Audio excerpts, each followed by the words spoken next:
السلام عليكم البنات، مرحبا بكم معايا في مطبخ سيارة. ان شاء الله تكونوا كامل ملاح وبصحة جيدة وانتم تشاهدوا في هذا الفيديو. وصفتنا نهار اليوم راح نديروا هذا الميني كيش بلاباط بغيزي، وراح نعطيكم اسرار نجاح هذا لاباط، يعني ماهيش حاجه صعبه. نعطي لكم الطريقه كيفاش باش ما يتنفخوا لكمش وكلش. المهم لهنايا راح نبدا على بركه الله. لهنا عندي 500 غرام من لافارين، يعني نصف الكميه تاعها راح تكون مارغرين. ندير 500 غرام فارينه وندير 250 غرام من المارغرين. فوالا لهنايا نحكم هذيك لافارين تاعي مع هذيك المارغرين، ندخلها مليح في لافارين حتى وين تتبسس لي، يعني حتى وين نحس هذيك الزبده تاعو ولا المارغرين خلاص ما ولاتش باينه، بهذه الطريقه اللي راكم تشوفوا فيها. فوالا البنات، ولا هنايا بعد ما بسستها كيما راكم تشوفوا ولات يعني رمليه بخاص كيما لاباط صابلي. يعني تغير اللون تاعها. راح نضيف الملح، بما انه لاباط تاعي هذه راح نديرها صالي. فوالا بهذه الطريقه. ومن بعد لهنا راح نضيف حبات تاع البيض. لهنايا البنات بالنسبه لي تكون عندها كميه اقل من الكميه تاعي راح دير صفار بيضاء، واذا كنتي دايره الكميه اللي دايرتها انا راح ديري حبه بيض كامله. مثلا درتي 300 غرام من الفارينه ودرتي 125 غرام من المارغرين، راح ديري صفار بيضاء فقط. فوالا حبيباتي كما راكم تشوفوا لهنايا بعد ما لميت بهذيك الصفار البيضاء راح نزيد نلم بالماء البارد، يعني واحد زوج مغارف حتى ثلاثه ما با خلاص تتلايم لي لاباط تاعي. والماء ناكد لكم لازم يكون بارد، ولا يم لاباط تاعي يعني تكون متماسكه شويه طريه فقط، يعني مش طريه بزاف، تكون متماسكه وحاكمه روحها طريه غير شويه. فوالا البنات كما راكم تشوفوا لهنا نلايمها بهذه الطريقه، يعني الماء ما ترفدليش بزاف. ولا هنا راح ندلها هذا الخطوه مهمه جدا في لاباط بغيزي، يعني هنا ندير هذاك الفخيزاج ندير لها هكذا 3 خطرات ولا 4 خطرات، وانا نكسر فيها هكذا بهذا الشكل. يعني قلت لكم هذه طريقه جد مهمه باش يعني لاباط تاعكم تجي داخله في بعضها. هذيك الحبيبات ولا اللي يكونوا فيها خلاص يعني يدخلوا في بعضها هكذا، يعني تعودوا هذه الخطوه 3 خطرات 4 خطرات لدو ماكسيموم. فوالا حبيباتي. ولا هنا راح ندير العجينه تاعي في الثلاجه مده نصف ساعه، خليها تريح من بعد نجي نخدمها. ولا هنا بعد ما ارتاحت لي لاباط تاعي نص ساعه في الثلاجه راح نفتحها. لهنا البنات للاسف كاين بعض المقاطع تحذفوا لي. لهنا انا راح ندير يعني وحده تكون كبيره، وهذيك لاباط اللي تبقى لي راح نكملها في هذو ليمول الصغار، يعني ندير وحدين هكا ميني.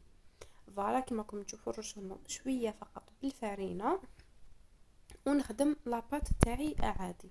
لهنا كما قلت لكم كنت فتحت لاباط تاعي ودرت وحده كبيره لا غالب تحذف لي المقطع. ولهنا راح نكمل هذيك لاباط اللي بقات لي نديرها في هذو ليمون الصغار بهذه الطريقه اللي راكم تشوفوا فيها. يعني فتحت العجينه تاعي وراح نديرها لهنايا، والسمك تاع العجينه تاعي يعني ما يكونش خشين بزاف وما يكونش رقيق كما راكم تشوفوا. بالنسبه للكيش الكبير نفس الطريقه هذه اللي راكم تشوفوا فيها. فوالا هكا، ونقطع هذوك الزوائد بالحلال تاعي ونسوي الاطراف بهذا الشكل اللي راكم تشوفوا فيه. فوالا ومن بعد نجيب هكا فرشيطه ونبيكيهم بهذا الشكل، يعني بيكيهم كامل مع الجوانب ونخليهم في الثلاجه في الكونجيلاتور عفوا ربع ساعه يتجمدوا لي. هذه الخطوه ثاني جد مهمه، يعني باش كي ندخلهم للفرن ما راحش يطلعوا لي ولا يخسروا لي، يعني بدون ما ندير لهم هذاك الحمص في الوسط ولا لوبيا ولا، يعني راح ينجحوا لي ويجوا يعني ماشي منفخين. وبعد ربع ساعة راح نطيبهم عادي.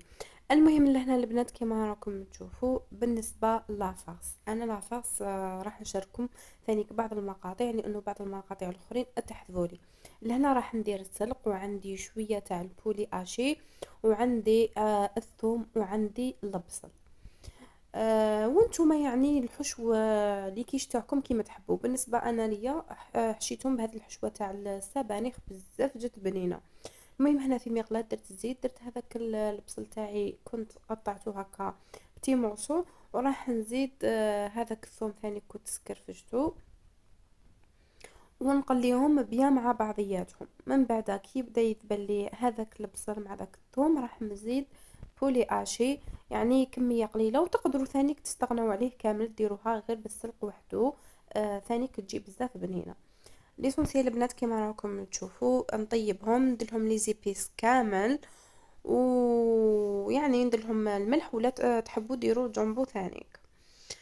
من بعد تيكا نزيدو هذاك السلق تاعنا، كي يذبل خلاص نطفي. ولا هنايا البنات كيما راكم تشوفوا، بعد ما يعني طيبت هذوك لي كيش تاوعي، لهنا طيبتهم يعني ما طيبوهمش كامل، يعني نطيبوهم شويه، نص طيب كيما نقولوا. من بعد ديروا الحشوه تاعكم. من هنايا كيما قلت لكم انا بعد ما درت لي زيبيس للحشوه تاعي، ودرت هذاك السلق وذابلي وكامل، ضفت له كميه من الفرماج، وضفت له ثاني زوج حبات تاع البيض كاملين، ووحده كرام فريش. يعني هذه هي لافاغس تاعي. والملح البنات ما تكثروش الملح، يعني الا كنتو دايرين فرماج استغنوا عليه كامل، لانه السلق ما يحبش بزاف الملح. لهنايا راني راح نعمر هذوك اللي كيش تاوعي كيما هكا كيما راكم تشوفوا.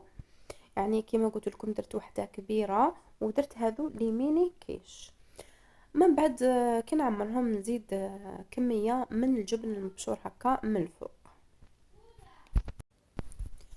ونفس الشيء بالنسبه لهذه الكبيره. لهنايا البنات كيما قلت لكم كي طيبوهم على فرن مسخن من قبل، يعني على درجه حراره متوسطه، طيبوهم نص طياب فقط. ومن بعد كي تزيدوا الحشو تاعكم، يعني راح تكمل طيابها لاباط. انا بالنسبه لي نحب نطيبهم هكا، يعني كاين يديروا لاباط ويديروا لافاغس ديريكت ويطيبوهم، مي انا لا نحب نعطي لهم هذيك التحميره ويطيبوا مليح. من بعد نكملهم هكا بالحشو، ندخلهم غير شويه يزيدوا يطيبوا يكملوا طيابهم، يعني هذيك الحشو تاعي ينشف لي ويعطيني هذاك الاحمرار من الفوق وخلاص. ويجو بزاف بنان هذو اللي كيش البنات بزاف هايلين. كل ما نجيبوا السلق في الدار ولا يكون الموسم تاع السلق، توجور يقولوا لي ديري لنا هذه لاغوسيت، دائما يتفكروها تالمو يجوا بزاف بنان. ليسونسيال البنات هذه هي الوصفه تاعنا تاع نهار اليوم. نتمنى تنال اعجابكم ورضاكم، جربوها وتخلوا لي الاراء تاعكم لتحت في لي كومونتير ما تنسوش. ولا هنا البنات نتمنى منكم اللي تدخل عندي جديده لاشين تاعي ما تنساش تخلي جيم لا فيديو وتابوني، وتخلي ثانيك تفعل الجرس عفوا باش يوصلها كل جديد تاعي، يعني كامل لي فيديو اللي راح نطلعهم راح يوصلوها من خلال هذاك الجرس. وما من الناس اللي راهم عندي ابوني يعني وما مش مفعلين الجرس يفعلوه، بس شحال من وحده يعني تقول لي انا يديت لك ابوني من يعني لي فيديو تاعك ولا اللي تحطيهم جديد ما يدخلونيش. فعلي الجرس حبيبتي وراح يوصلك كل جديد. المهم نحن البنات ما بقى لي غير نقول لكم سلام.